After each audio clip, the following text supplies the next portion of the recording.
Hello guys, this is Mark TV, and sa video na ito, i-discuss naman natin about integers and absolute values.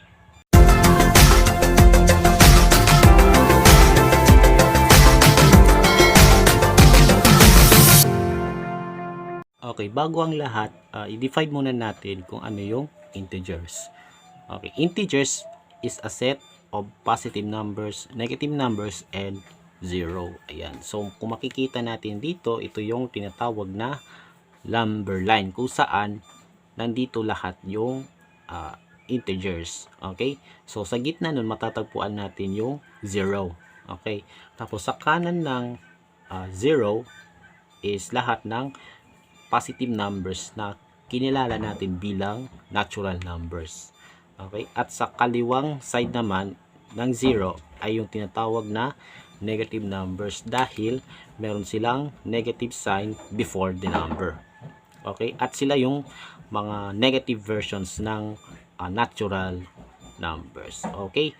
So, pagdating naman sa comparison, no, yung mga positive numbers, by the way, pag sinabing positive numbers, sila yung mga ano, 'di ba?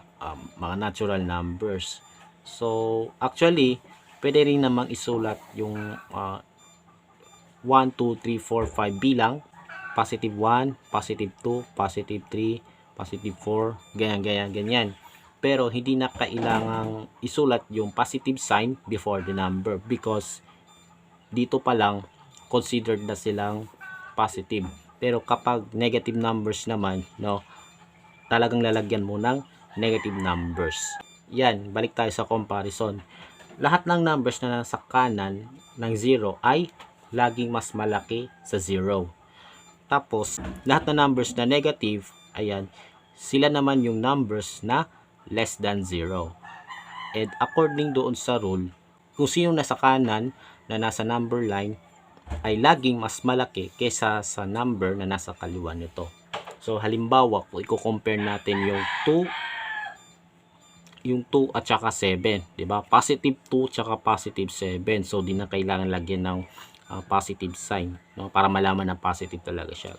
Okay, positive 2 and positive 7, or should we say 2 at saka 7. Ito yung 2, tsaka ito yung 7. So since yung 7 is nasa ano siya, mas kanan kaysa sa 2, mas malaki si 7 kaysa sa 2. Kasi kung sino nasa kanan, siya yung lagi mas malaki, no? So between 2 and 7, 7 is the larger number, so less than siya. Okay? 2 is less than 7. Next naman is halimbawa, compare natin yung negative 6 tsaka negative 1. Ayan. Ito si negative 6, ito si negative 1. So, mas kanan si negative 1. So, mas malaki dapat si negative 1. So, kung mas malaki to, mas maliit naman to. So, less than siya. Okay? At kung i-compare natin yung positive number sa negative number, halimbawa, 5 tapos negative 5. Ayan.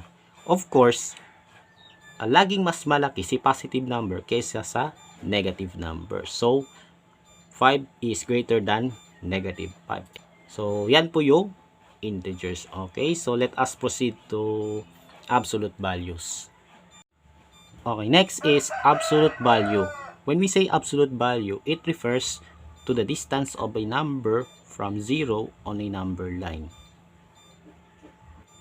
Okay, ito yung examples niya. The absolute value of 4 is 4 because 4 is 4 units away from 0. Paano natin kunin yung absolute value ng isang number?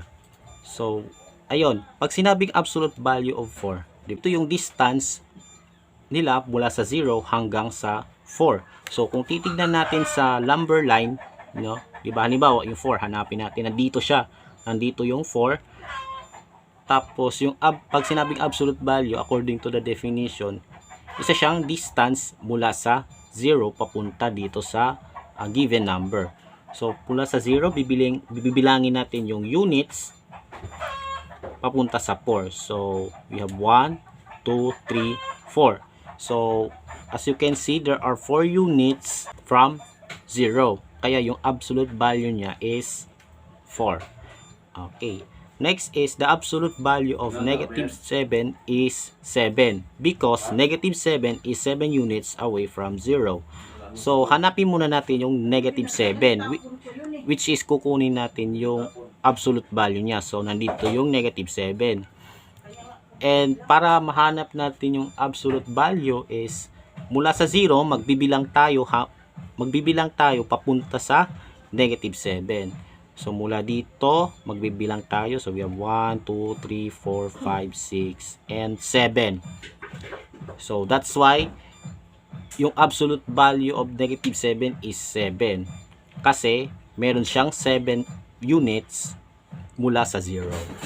Ayan. So, papaano natin isusulat yung symbol ng absolute value? Alright, so, ito yung symbol ng absolute value. So, as you can see, meron tayong dalawang vertical lines. Tapos sa gitna nun is lalagyan natin ng expression or number. At ang basa nito ay absolute value of n. Ayan. So, ito is nakasymbol siya ng absolute value. So, ito kung mabasahin natin is absolute value of 6. So, ibig sabihin, yan yung distance from 0 to 6. And kung bibilangin natin kung ilang units siya, the answer is 6 units. So, the absolute value of 6 is 6. Ayan. Sa negative 8 naman, so, the absolute value of 8. Ayan, ito basa niyan. The absolute value of 8 is 8. Ayan, because negative 8 is 8 units away from 0. Okay. Tapos sa negative 14 naman, the absolute value of negative 14 is 14. Ayan. And then the absolute value of 20 is 20. Ayan. Always remember po na kapag sinabing absolute value, tumutukoy siya sa distance. So, ibig sabihin, pag sinabing distance, siya, hindi dapat magiging negative. So, ibig sabihin nun, yung absolute value ng isang number ay dapat hindi magiging negative yung sagot. So, kung halimbawa, ang given number is positive, ang absolute value nun is as is, positive. Pero kung ang given number ay negative, ang absolute value nun is yung positive version ng given number. Okay? Okay, let us proceed to this one. Opposites are pairs of distinct numbers whose absolute values are equal. So, anong ibig sabihin nun? So, let's say we have the number 4 here. Tapos, meron tayong negative 4. So, kukunin natin absolute value ng parehong number. So, dito, the absolute value of 4 is 4. While the absolute value of negative 4 is also 4, 'di ba? So parehas yung nila, absolute values nila. Pero yung given numbers ay magkaiba. So ibig sabihin nun, 4 and negative 4 are opposites. So meaning to say, yung 4 at saka negative 4 ay opposite sila sa isa't isa. Okay? Iba pang example ng opposites, yung pairs of numbers na opposite sila sa isa't isa ay halimbawa 5 and negative 5, tapos 10 negative 10, or negative 20 and positive 20, mga ganyan. So ibig sabihin nun, the opposite of 4 is negative 4 and the opposite of negative 4 is positive 4. Okay, ganun din naman sa the opposite of positive 5 is negative 5 and the opposite of negative 5 is positive 5. So, ganun ang tinatawag na opposites. Okay? Sige, let us proceed to the exercises. Okay, so, unahin natin muna sa absolute value, no? So, find the following value. Number 1, absolute value of negative 3. Ayan. So, the absolute value of negative 3 is, gawin natin positive nito. So, the answer is 3. Ayan. Ganun lang siya. Next, the absolute value of 25, yan yung number 2 natin. So, positive yung number, so, we just copy the number. So, the answer is 25. Next, absolute value of negative 2021. So, ito yung taon ngayon, So, since siya ay negative, gawin nating positive. So, the answer is 2021. Next, number 4. Negative absolute value of 23. Ayan. So, ito kasi iba dito sa number 1 tsaka number 3. So, sa number 4 kasi, nasa labas si negative. Pag ganun, okay, negative ang magiging sagot. Kasi nga, nasa labas si negative. So, kukunin muna absolute value of 23, di ba? The absolute value of 23 is 23. At dahil may negative sa labas, nag-aabang, so, ilagay natin yung negative sa unahan. So, the answer is negative 23. Next, number 5,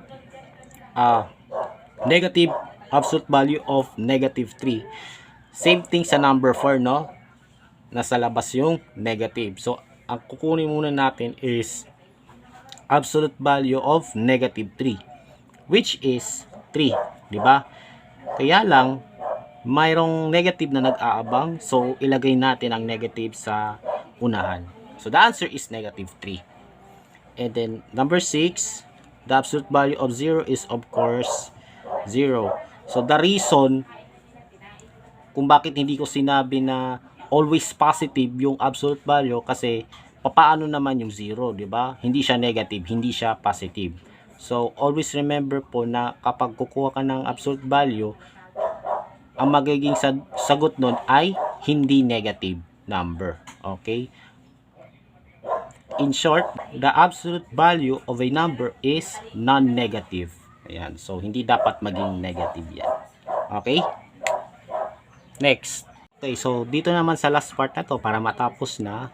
So, we just write greater than, less than, or equal. Okay, so number 1, 8 tsaka 3, no? So, compare natin and obviously, mas malaki si 8, no? Para silang positive. So, the answer is greater than. Ayan. Next, number 2, we have negative 4 and positive 5. Okay. So, nag-compare tayo ng negative tsaka positive number. So, lagi nating tatandaan na mas malaki lagi si positive number kaysa sa negative number. So, dahil ito ay maliit, the answer is less than. Ayan.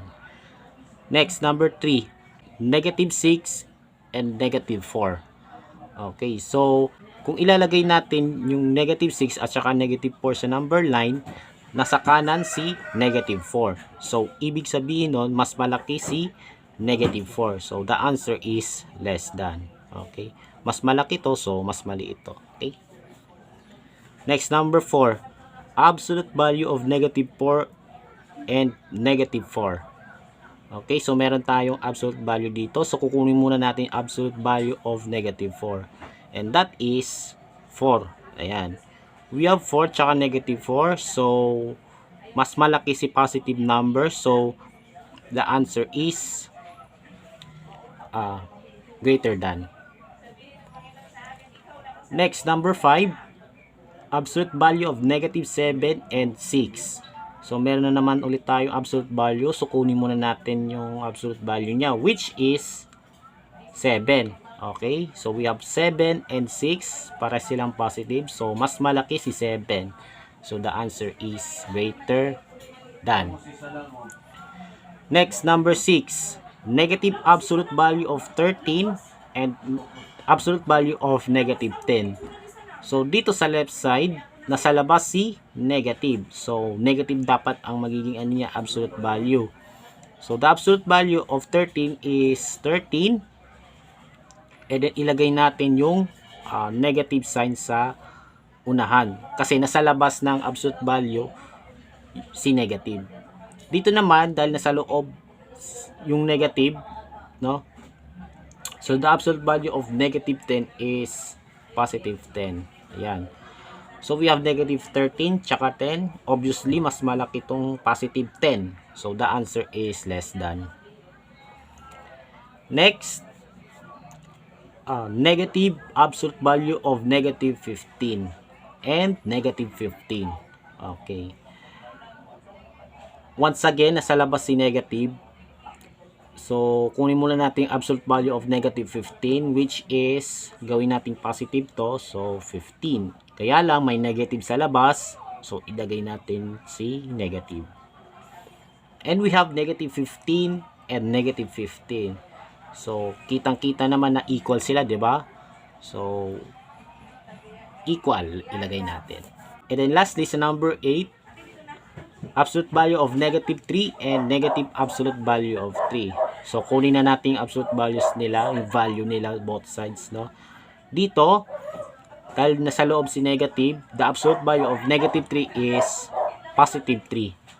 Tapos dito naman, dahil nasa labas si negative, so the value of this is negative 3. Ayan, nasa labas kasi si negative, kaya negative 3 ang sagot. So, we have positive 3 and negative 3. So, obviously, mas malaki si positive 3. So, the answer is greater than. Okay? So, ayan po ang discussion po tungkol sa integers and absolute values. Okay? So, sa susunod na video, ang i-discuss ko naman is yung 4 fundamental operations para sa integers. Okay? So, I hope na meron kayong naintindihan sa video na ito. And kung meron kayong katanungan, just comment in our video. Ayan. And abangan ninyo yung mga susunod kong mga uploads. Ayan. Until then, stay safe sa ating lahat. God bless and have a great day to all.